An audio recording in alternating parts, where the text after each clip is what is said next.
Hey, what's going on, guys? It's Derek here from the KRED Yard with episode 11. Today I'll be talking to Tim from the band Eyes of the Living. Tim does the lead vocals and plays guitar in the band. They have a new album out called Fear Comes Knocking via Blood Blast Distribution. Check the links down below. You can get a physical copy of the CD, and you also check all your favorite streaming services for the new album. It came out on February 25th, and I think it'll be the 28th when I air this, so yeah. Yeah, anyway, that's enough of me. Tim, thanks for coming on and talking. And here's the episode, guys. Enjoy.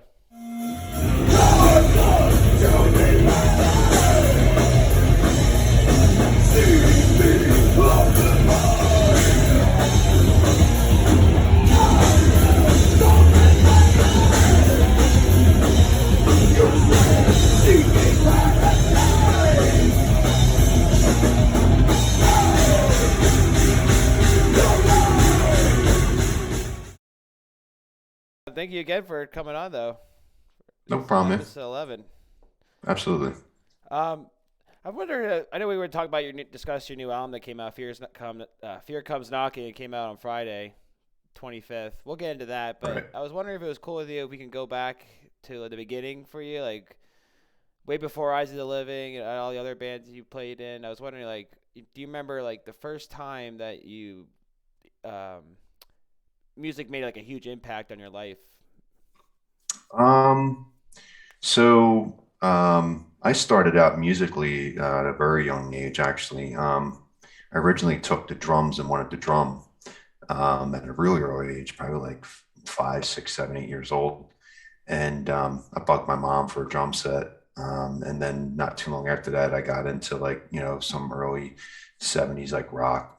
Kiss was a huge influence. And then Ted Nugent and Bachman Turnover Drive, Led Zeppelin, stuff like that. And I would drum to music like that. And then what really kind of pushed me towards the direction of thrash metal or metal in general was my brother took me to see, I believe it was Exciter, Motorhead, and Merciful Fate. Wow. Motorhead was headlining at the Trocadero, and the Tower, Hmm. my bad.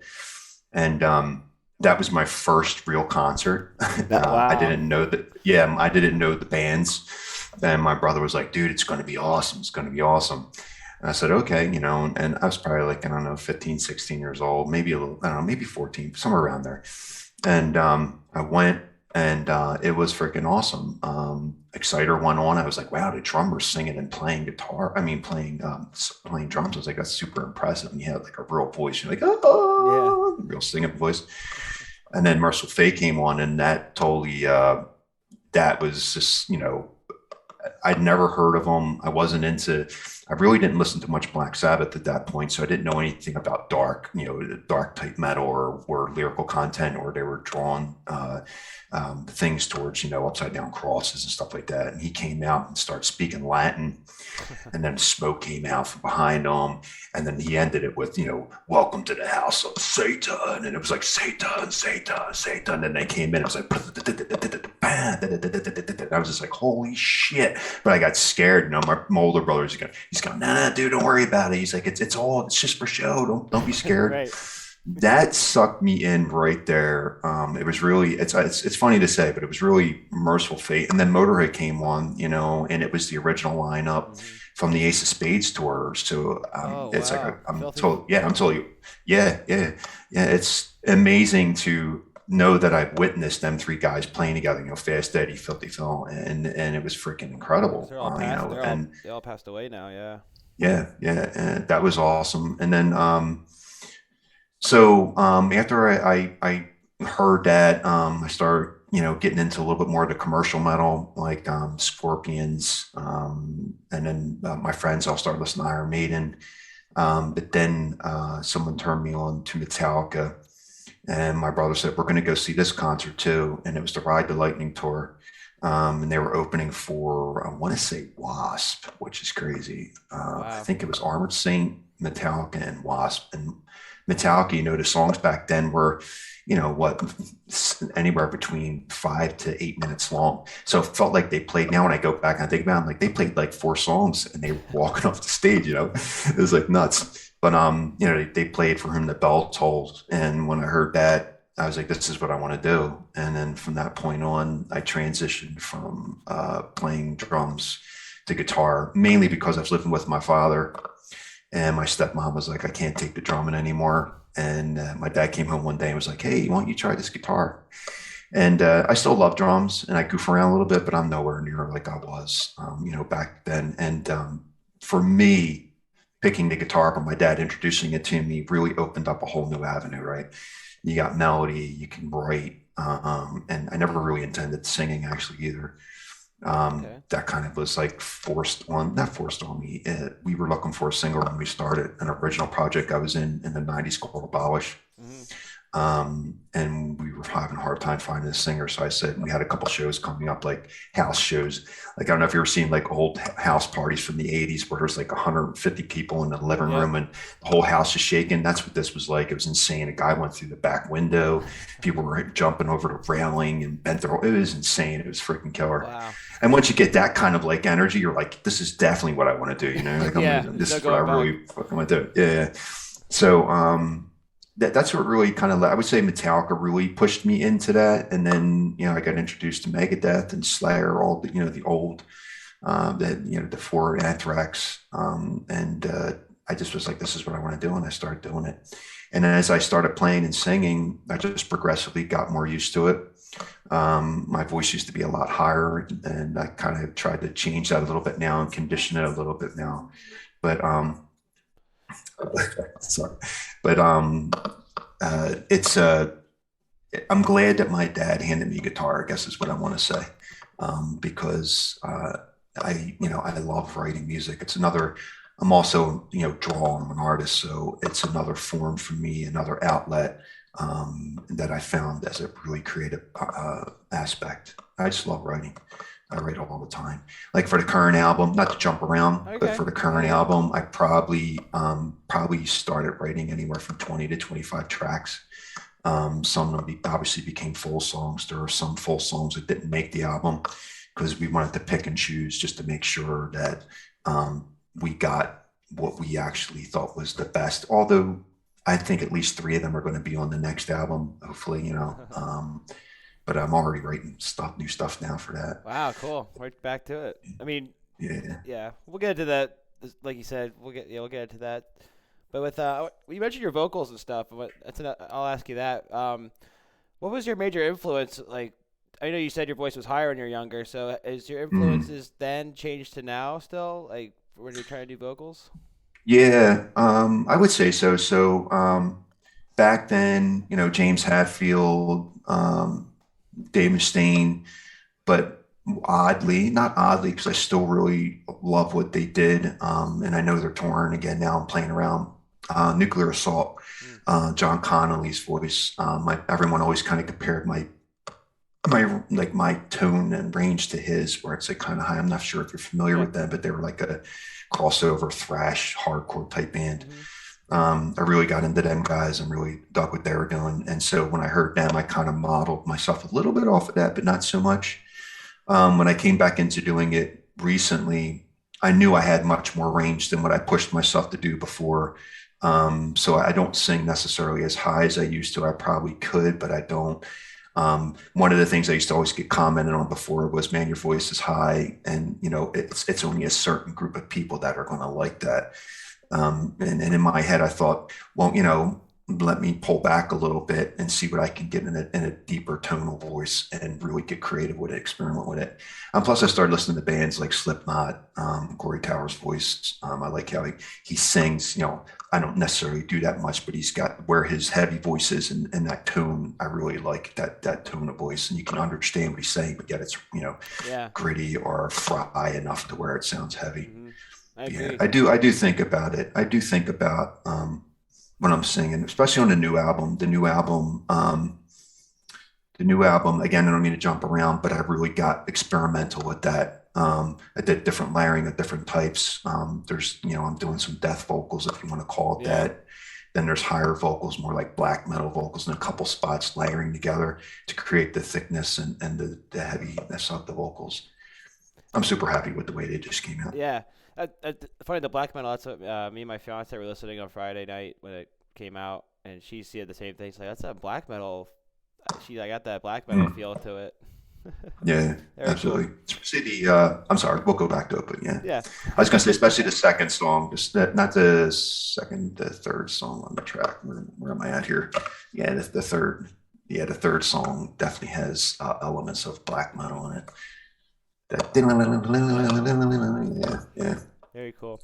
I know you mentioned one band. You said you were doing the '90s. How many more bands did you do between then and Eyes of the Living?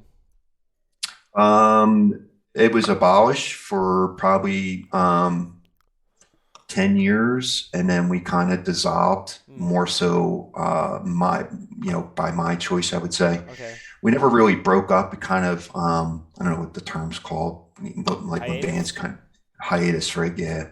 We went on a hiatus, and then and I was having in my head, because at that point I was doing nothing but a heavy hardcore thrash metal type sound. And by the time it was like 98, 99, I felt tired of screaming. I felt tired of yelling, like hard singing. And I started experimenting with different things, particularly like when I heard like not, like Soundgarden and Alice in Chains and what they were doing with their vocals. They were heavy, but they were still using a wide range. Hmm. Um, I started to think like maybe I should try doing stuff like that. And my whole thought process musically started getting weird. And I kind of steered away from that style of music. And then I said, maybe I just need to take a break. And we did. And that break stayed until 15 years later. And as I actually started writing music for publishing companies for TV, Yeah. radio, and, TV shows and wherever else it could get placed at. And so I was writing a broad range of music, anything from, punk rock to pop music to, different versions of hip hop, or more so not hip hop, but more like Beastie Boys type stuff. Hmm. I was writing everything, and and I was developing my engineering skills at the same time while I was doing that. Oh, And then cool. I started writing heavy music at the same time. And I let Chris here, at the bass player, who was in Abolish with me. Hmm. He's like, dude, we should do something with this. It's too good to just, give to a library. And what do you think? And that's how that whole project started. Eyes of Living actually started as a project. We didn't really have intentions of playing out. And we're just like, we're going to do this. And we, got Mike on guitar. He used to be in Mike and Cliff. Cliff are Yeah. both from Pummel, Right. right? So we're half and half of two local Philly bands from the '90s. Cliff it was ironic how he came into the picture, but awesome. He's an excellent Oh drummer. yeah. Everybody is. Everyone holds their own, and that's, I think, what makes us, a great band live, and makes us great at what we do. But as we were working on the project and Mike started coming over, I started realizing how awesome it was. So we let an old manager hear it that was with us with Abolish. He's like, "No, you guys got to do this for real." He's like, "Find a drummer, start a new project." And I was like, "Oh man, I don't, I'd have to condition myself to be able to sing and play again, Hmm. because when you're in the studio, it's different. You're laying down tracks, Right. you're going back over and you're messing with vocals as much as you want till you get what you want. But playing and singing at the same time requires a certain endurance and also coordination. Hmm. And I think I get some of that coordination because of the fact I was a drummer. So I think drummers are ambidextrous by nature. So to be able to speak words and my hands and doing two different things at the same time Right. was made it easy for me to do. But yeah, so that was the transition there. And then Eyes of the Living, that was the only band in between. It was Abolish, long period of nothing, and then into Eyes of the Living. And as that started coming together, the first album, More Undead, we realized we had something cool. And, we put in a couple flyers out at different places, music stores and online, looking for a drummer. And ironically, Cliff called up Mike just randomly to say hi to him. "Hey man, how you doing? It's been a while, blah, blah, blah, blah." And Mike was like, "Yo, we're looking for a drummer. You still playing?" And he's like, "Yeah, all the time, man." Cliff's awesome. He's awesome. He really does play all And the time. See, yeah, he does. He plays in a cover band too. I don't know if you oh ever no. mentioned that or said anything. Yeah, I don't know the name of the band, but he plays like Metallica and stuff like Oh, that, and cool. different stuff. He does it every once in a while. He loves playing, Yeah. and it shows. Before you guys played last night, get off too off, but I saw him, he was in the corner. I just saw him over there just playing along to playing along to all the bands that were playing until you guys came on the whole time. Yeah. He's awesome. But yeah. And then Mike was like, "You looking for a band?" He's like, "Yeah." And then we sent him stuff. He's like, "Oh, I really dig this." And we said, "Can you send us back a couple, demos of you doing a couple songs?" And he sent back, I think it was "Run for Your Life," and I can't remember, maybe it was "Chemical Bath." And we were like, "Holy crap!" It was funny too because he was doing it on an electric kit, and he was using his daughter's pink headphone set. And then the picture was like from behind like this, and he's totally kicking ass, and he's turning around like smiling, playing. And we were like, "Nah, this is our man." And we started rehearsing, and then we played. I think our first show together as a unit was May 2017, I want to say. Mm-hmm. The album came out, and then we played after that a few months later. Did that come out in 2019, or was that the More Dead version? More Dead version, right? So we independently released War on Dead ourselves in 2017. And then we did a radio campaign through skateboard marketing. Oh, cool. And we actually ended up on several songs ended up on charts. And actually on one radio station, I believe is WSOU, I'm not 100% sure. We ended up in their top 10 metal list for that year, which was really freaking awesome. And we were getting a lot of good feedback through that. And then when we did the Wacken or the Wacken, whatever you want to call it, contest, and we won that 2018. That was in California. That's right? when, and that was amazing. That was an awesome experience. And then, so when we won that, that started sparking more interest in what we were doing. That's awesome. And that's where Pavement came in. And then they were like, "No, you guys can re-release this. Just throw like a new track on there." And that's what we did. I had, again, for that album, I probably wrote, there's 14 tracks on there, but 3 or 4 of them were like interludes, or I believe. Right. So, which are small pieces of music. Mm-hmm. And then Dawn was written, most of it was written during that period. There's a couple other tracks too that are just sitting around doing nothing that were written during that period. And we decided to do that one. And ironically, that track ends up being like the #1 played song on Spotify all the time, or every other couple of weeks, it's in the #1 slot for us. And I'm like, we don't even play that live, And some people are like, maybe you should, you should. Yeah. And I see that on Spotify, it has all your, it's cool to see all your other tracks now are coming up on the top, your new album. So that's, they're bleeding into the other ones. So yeah, that's really cool. You had all these opportunities come out from, which is really amazing because you just said you just weren't doing this as a project, and the next thing you know, you're getting radio, you're going to California, playing things, and then festivals. I think you've opened for Obituary and Children of Bodom. Yeah. How was that for you? Did you like? So those shows were awesome. What was awesome about them, in all honesty, was first off, playing with bands on that that caliber, that level, but playing with them and seeing the crowd. They're there to hear to see a certain Obituary or Children of Bodom or one of the other bands that were with them. And then as we played, seeing the crowd get closer and form up in front of us, cool. And start a pit, pushing each other around. And then there's a video clip, I think it was from the Obituary show, and I made an ad out of it, but you see everybody coming up to us, pounding us when we're going off stage, screaming, but was walking off the stage and looking back and seeing our merch table with 10, 15 people in line. And that's again, it's just like, that's kind of what you want as a band or an up and coming band, to see that kind of reaction, that response. Sure. And being on a bill with a band that audience will enjoy what you're doing musically is important too. Mm-hmm. So if we ever had the opportunity to probably tour with Obituary, we would probably take it for whatever many dates we could, because it seems like their crowd really liked what we were doing. And that was pretty awesome. That's great. The Bodom show was great too, though. Mm-hmm. But playing Reverb's really nice too. I don't know if you've ever been up there, but it's a Reverb. It's nice.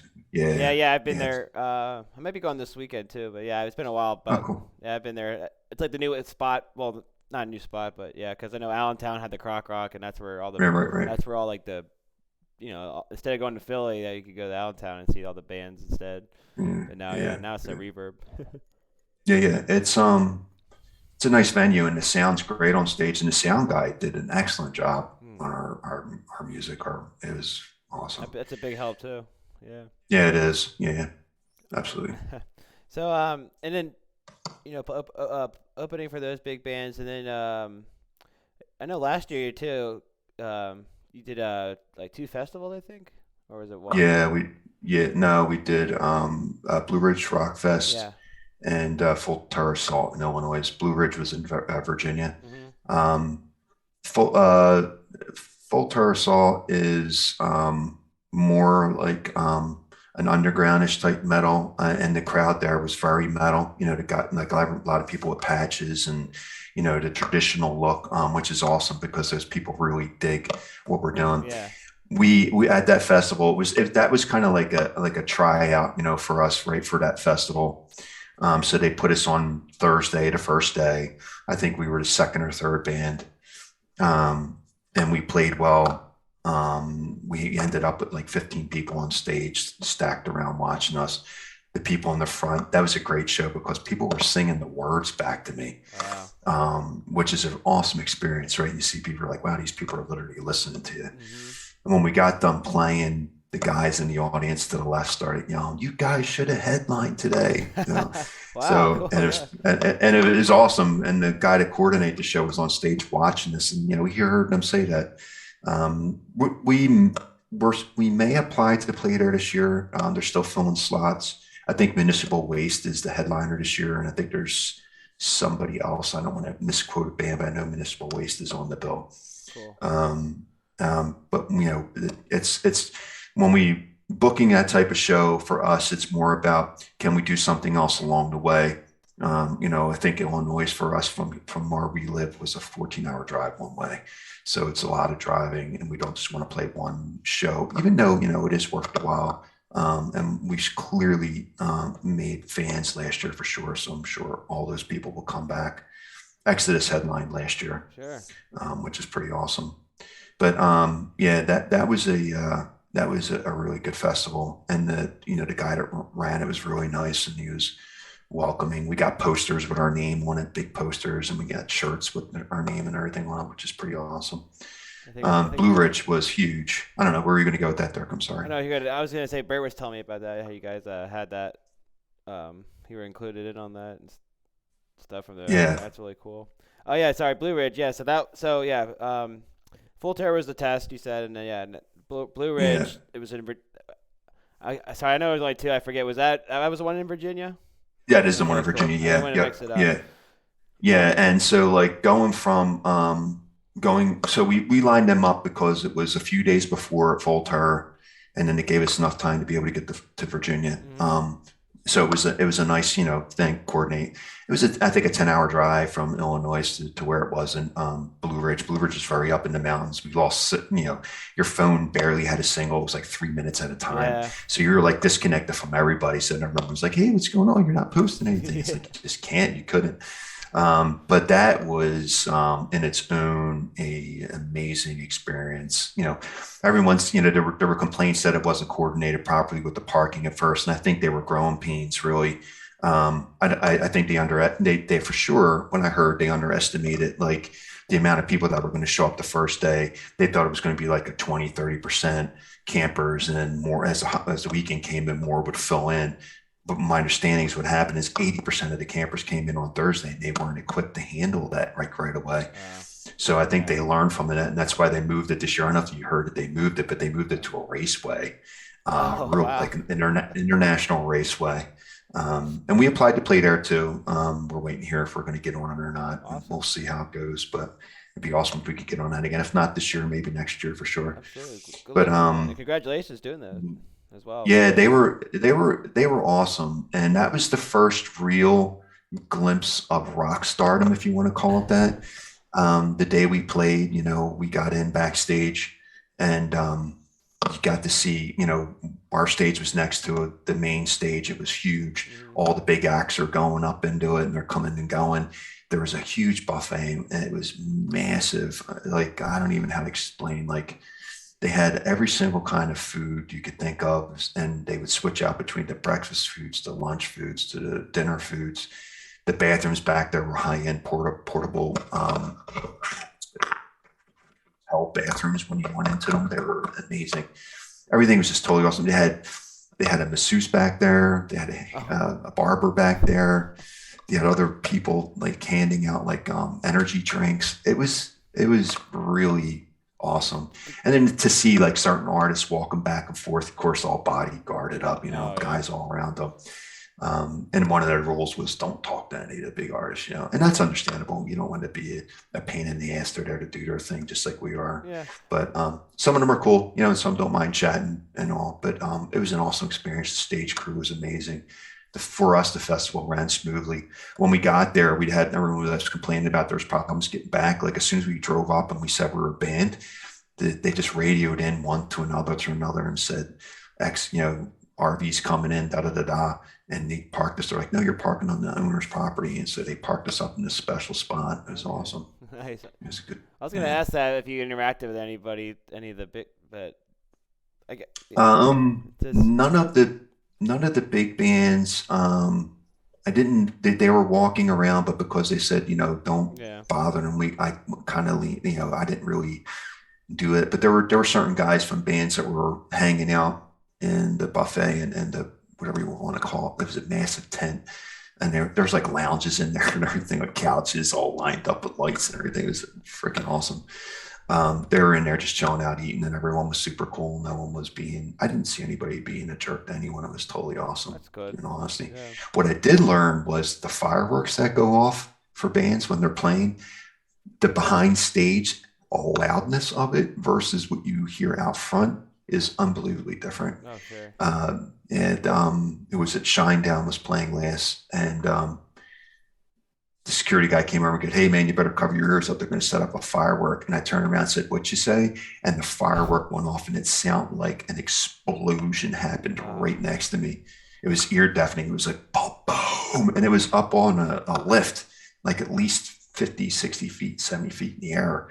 It was unbelievably loud. I couldn't believe it. I was like, wow. And he's like, sorry, I tried to get to you quicker. Yeah, you tried. Yeah. Oh, man. One more thing about the festival I want to ask too is, did you guys take Sure. advantage of the massages or?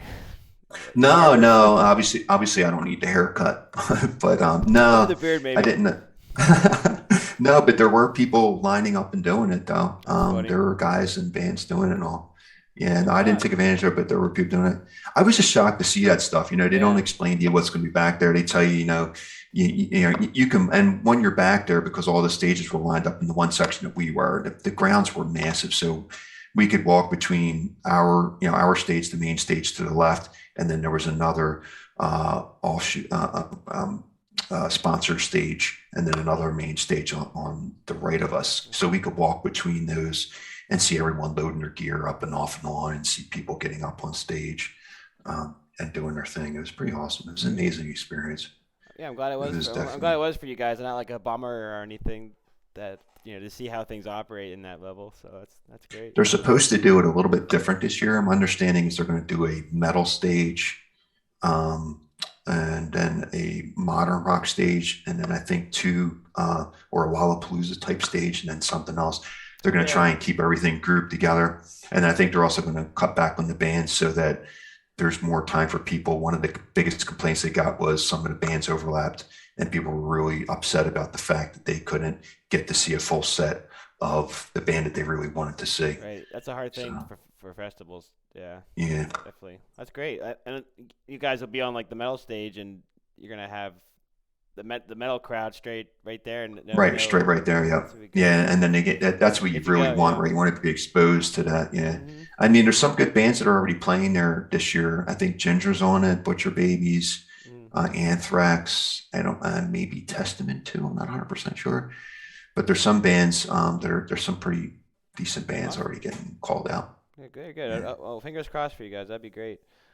Um, so I'm gonna get to, now. We can get to Fear Comes Knocking, which came out 2 days ago on the 25th.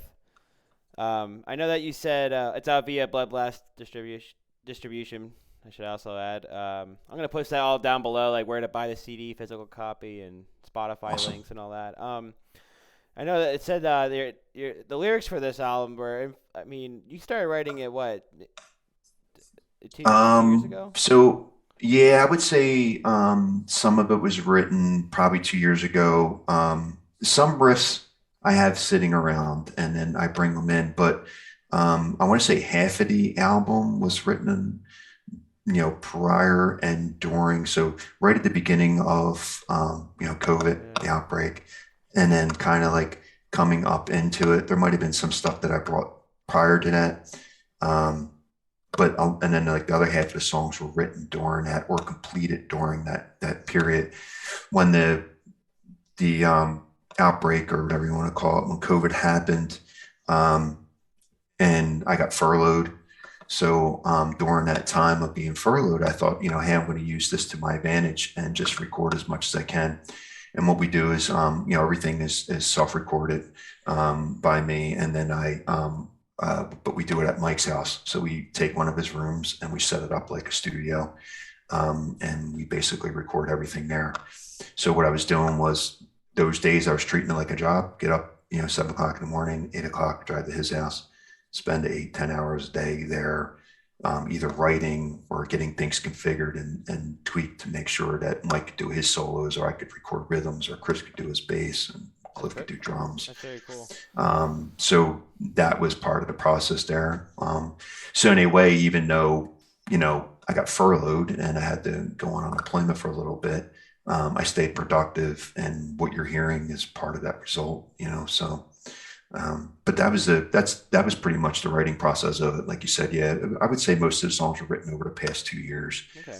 Um, yeah, I know the lyrics sure. were reflection of you said of what's going on in the world at the time, but Mm. also that like musically did you was it naturally as well? Does happen that it became like a lot heavier and darker? Was Yeah, when I started writing, I knew the stuff was going to be a little bit different, and then so on the album, there's a mixture of tracks in drop C and drop B. We usually play in drop C, like the whole first album, War on Dead's in drop C. okay. And on this album, I thought, hey, let's, go to drop B. There's a lot of bands that do it. Slipknot's one of them. And even though our style's different, I started writing with it, and I really liked what I was hearing. So there's a bunch of songs in there that are in drop B, and obviously that makes it heavier in term. And I know I physically feel, or I feel that the first album has a little bit more old school thrash elements on it Yeah. than the newer ones.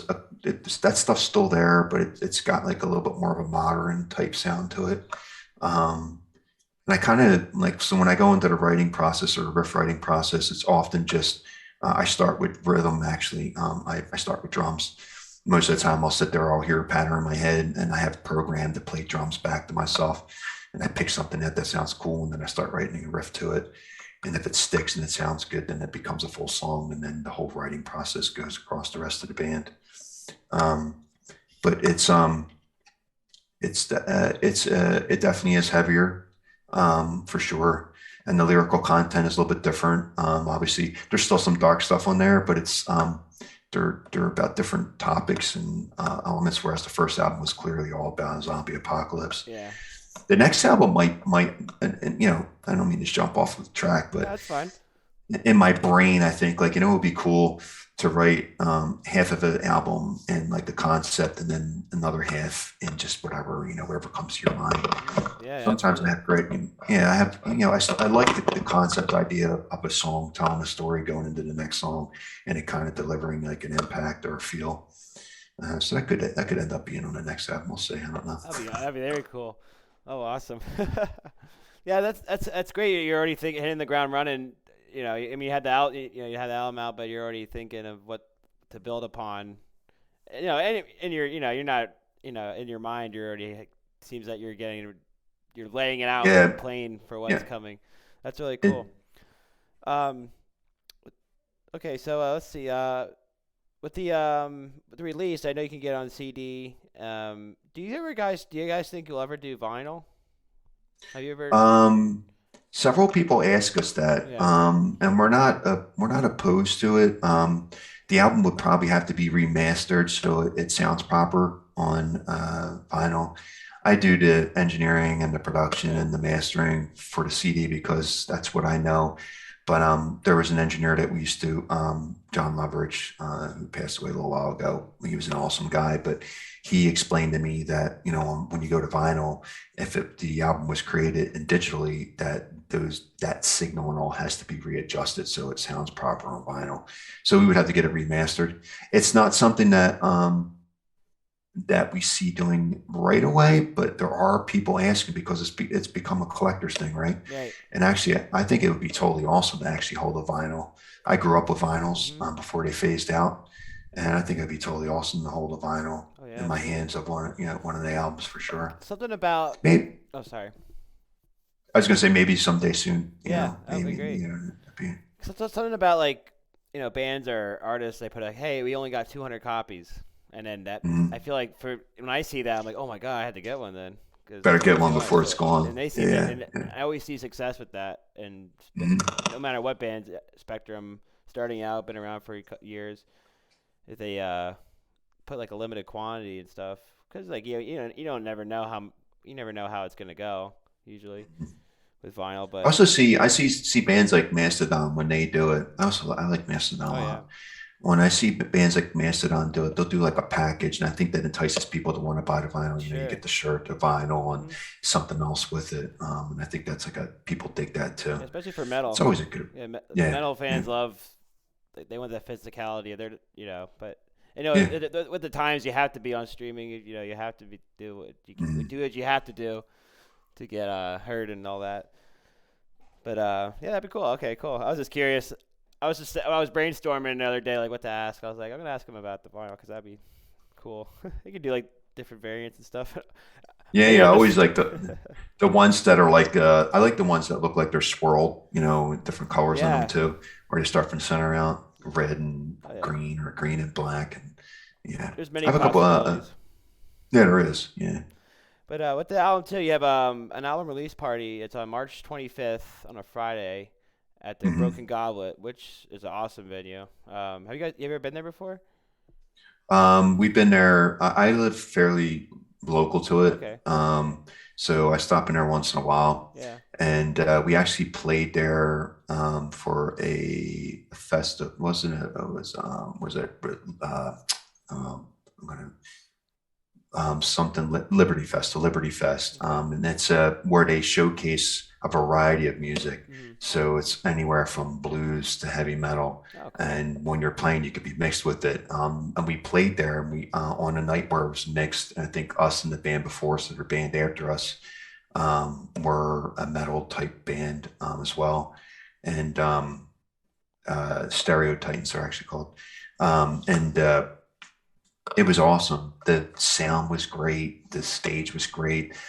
One of the owners, I believe, does the sound, and he Hmm. really knows what he's doing.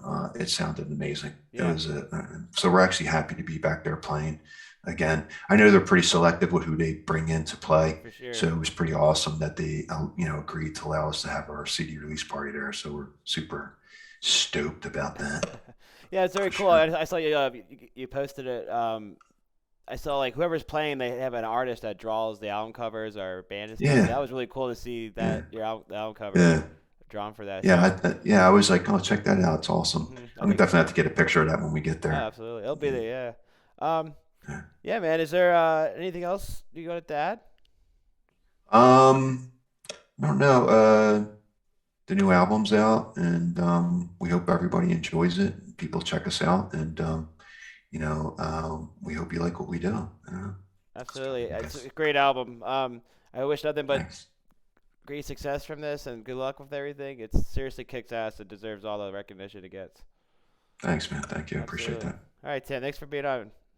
No problem, man. I'll see you at a show soon.